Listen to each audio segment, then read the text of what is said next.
High वगैरह बाद में करेंगे। पहले इमेजिन करो कि तुम एक एक्टर हो, एक्ट्रेस नहीं, और तुम मुंबई में अपनी एक्टिंग बाजी में लगे हुए हो एंड वन डे तुमको फेसबुक पे एक टेक्स्ट मैसेज आता है कि कोई 12-13 साल की लड़की अपना छोटा सा शहर छोड़कर पहली बार ट्रेन पकड़ के लंबा सफर करके मुंबई आ गई है तुम्हारी शादी रोकने के लिए। और अगर ये तुम्हें वियर्ड लग रहा है कि एक 12 साल की लड़की किसी सेलिब्रिटी की शादी रोकने के लिए मुंबई आ गई, तो अब ये सोच के देखो कि उस लड़की को उस सेलिब्रिटी का एड्रेस भी नहीं पता था। वो मुंबई आकर टैक्सी वाले से ये बोल रही है कि भैया भैया मुझे रजत टोकस के घर ले चलो। और भैया बोल रहे हैं कि कौन रजत टोकस? तो लड़की कह रही है अरे आपको रजत टोकस नहीं पता, इतना बड़ा एक्टर है वो टीवी का। तो भैया बोल रहे हैं यहाँ पे तो हर दूसरा लड़का एक्टर या एक्ट्रेस होता है मैडम। अब क्योंकि उस लड़की को समझ में नहीं आता कि वो क्या करे, क्योंकि हेल्प तो वो किसी से ले नहीं सकती है, क्योंकि सबको बिना बताए घर से भाग कर आई है, तो वो दिमाग लगाती है और सोचती है कि अगर मैं उस एक्टर के घर नहीं जा सकती तो मैं उस एक्टर के सेट पे तो जा सकती हूँ, क्योंकि मुझे सीरियल का नाम तो पता है। तो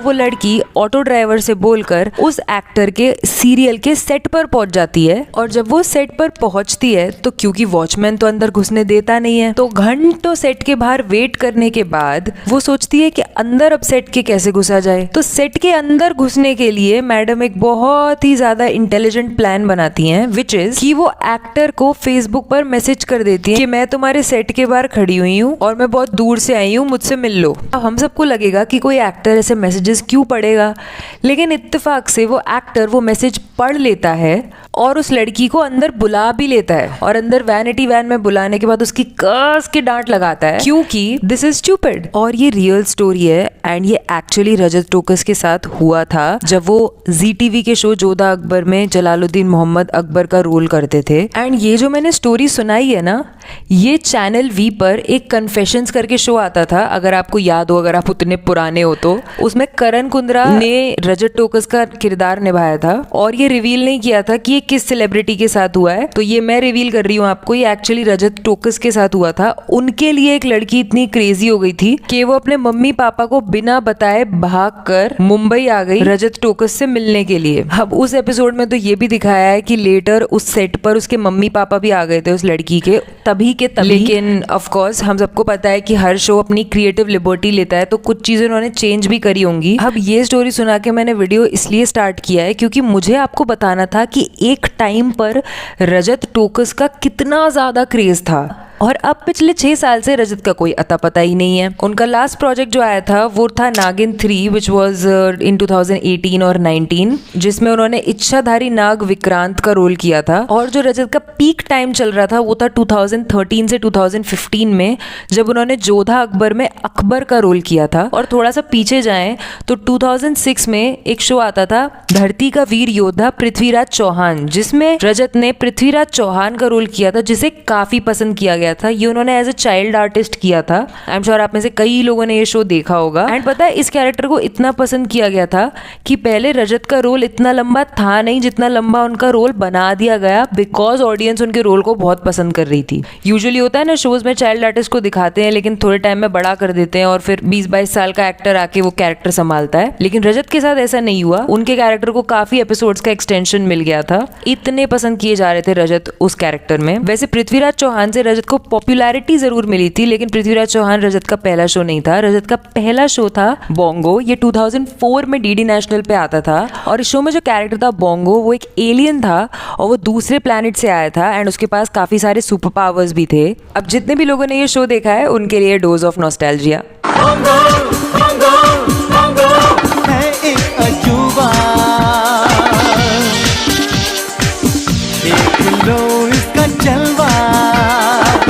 ये जैसा चाहे वैसा हो जाए, कभी छुप जाए नजर ना आए, दूसरी दुनिया से आया है, दुश्मन की खोज से लाया है, जिसने तबाही मचाया है,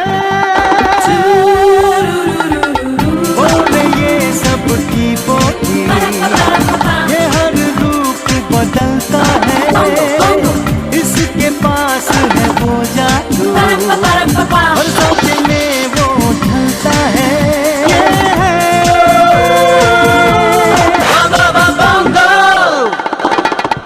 इसके बाद ना रजत ने और भी बहुत सारे बच्चों के ही शोज किए हैं, जैसे लाइट हाउस, जादुई चिराग, तरंग, ये हवाएं, साईं बाबा, जिसमें उन्होंने साईं बाबा के भाई का रोल किया था, जिसके बाद रजत को पृथ्वीराज चौहान के लिए सिलेक्ट किया गया था 2006 में। अब पृथ्वीराज चौहान से काफी ज्यादा पॉपुलर होने के बाद रजत को अपना नेक्स्ट शो बहुत इजीली मिल गया, जिसका नाम था धर्मवीर, जिसमें उन्होंने वीर का रोल किया था और धर्म का रोल विक्रांत मैसी ने किया था, जिनको आप सब जानते हो, वो काफी ज्यादा फेमस हो गए हैं बॉलीवुड में। एंड उनका नेक्स्ट शो था केशव पंडित, जो कि जी टीवी पर आता था। ये 2010 मई में स्टार्ट हुआ था और इसमें भी उन्होंने जो मेन लीड थे माधव शास्त्री या केशव पंडित, उनका यंग वर्जन प्ले किया था। एंड इस वक्त रजत कुछ 18-19 साल के थे। फिर 2011 में Rajat was a part of a very big show of Star Plus, जिसका नाम था तेरे लिए। इस शो के गाने और इसके लीड कपल की जो केमिस्ट्री थी उसको आज भी पसंद किया जाता है, उसके आज भी फैन पेजेस हैं। इसमें हर्षद चोपड़ा और अनुप्रिया कपूर थे और ये उस टाइम का काफी बड़ा शो है, काफी फेमस लव स्टोरी है ये। इसमें रजत का जो कैरेक्टर था रोबिंदो शेखर गांगुली का, वो भी one of the main characters ही था शो का। एंड शो के खत्म होने के 2 साल बाद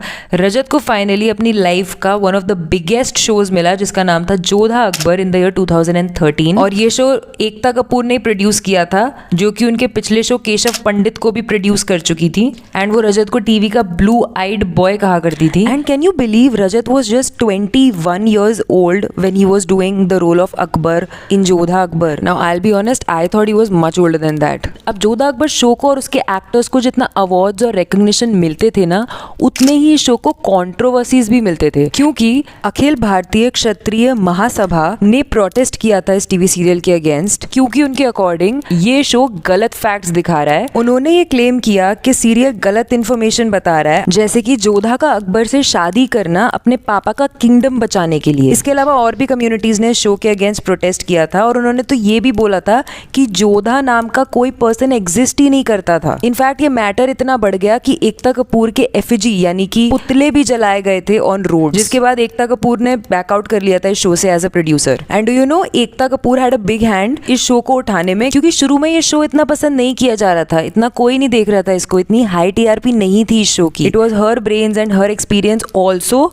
जिसकी वजह से ये शो इतना उठ गया। इवन शो के 90 क्रू मेंबर्स ने एक साथ शो से वॉकआउट कर लिया था, जिसका रीजन डायरेक्टर का रूड होना बताया जा रहा था। और फिर ये जो कंट्रोवर्सी हो गई उसने तो और आग में घी डाल दिया। इसके अलावा रजत खुद भी कंट्रोवर्सी में फंस चुके हैं, जब उनके बॉसी और रूड बिहेवियर की रिपोर्ट्स आने लगी थी। कहा यह जा रहा था कि उनके स्पॉट बॉयज से चिक हो गई थी, जो हाथापाई तक पहुंच गई थी। हालांकि रजत ने इस इंसिडेंट को डिनाई कर दिया, उन्होंने बोला ऐसा कुछ नहीं हुआ था। इवन ये भी रूमर्स थे कि रजत और परिधि शर्मा जिन्होंने जोधा का रोल किया था, उनमें भी आपस में नहीं बनती है, उनमें भी कोल्ड वॉर चलते रहता है, पर वो दोनों काफी प्रोफेशनल हैं व्हेन दे आर एक्टिंग। और इसी के साथ ये शो जब खत्म हुआ 2015 में, तो रजत ने अपनी करंट वाइफ सृष्टि नैयर से शादी कर, जो खुद भी एक एक्ट्रेस हैं। जिसके बाद रजत ने अगले साल नागिन में इच्छाधारी नेवले का रोल किया।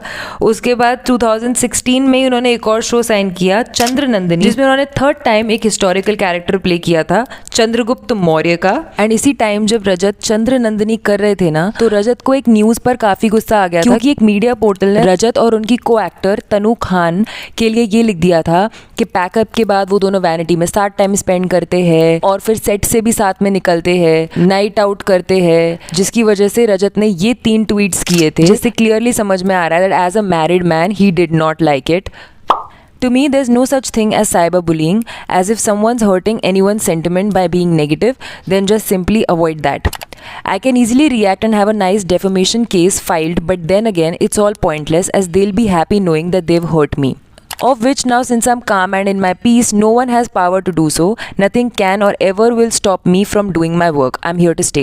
And then 2018 में नागिन 3 में उन्होंने इच्छाधारी नेवले विक्रांत के रोल को वापस से किया था। जैसा कि मैंने आपको बताया कि this was Rajat's last appearance on television. And Rajat ने पिछले 7 साल से कोई एक्टिंग प्रोजेक्ट नहीं लिया है, एंड रजत अभी कोई एक्टिंग करने के लिए लुक फॉरवर्ड भी नहीं कर रहे हैं। अभी कुछ दूसरी चीजों में और पर्सनल चीजों में बिजी हैं, ये उनका स्टेटमेंट है। अब अगर आप भी टीवी इंथुजियास्ट हो और अगर आपको भी 2013-14 में टीवी देखना पसंद था जब जोधा अकबर आता था, तो उसी टाइम पे डिज्नी पे भी कुछ शोज आते थे, जैसे बेस्ट ऑफ लक निक्की या sweet life of Karan and Kabir. इनके भी कैरेक्टर्स पे मैंने वीडियोस बनाए हैं जो स्क्रीन पे आ रहे हैं। अगर आपको किसी में भी इंटरेस्ट हो तो आप चला के देख लो।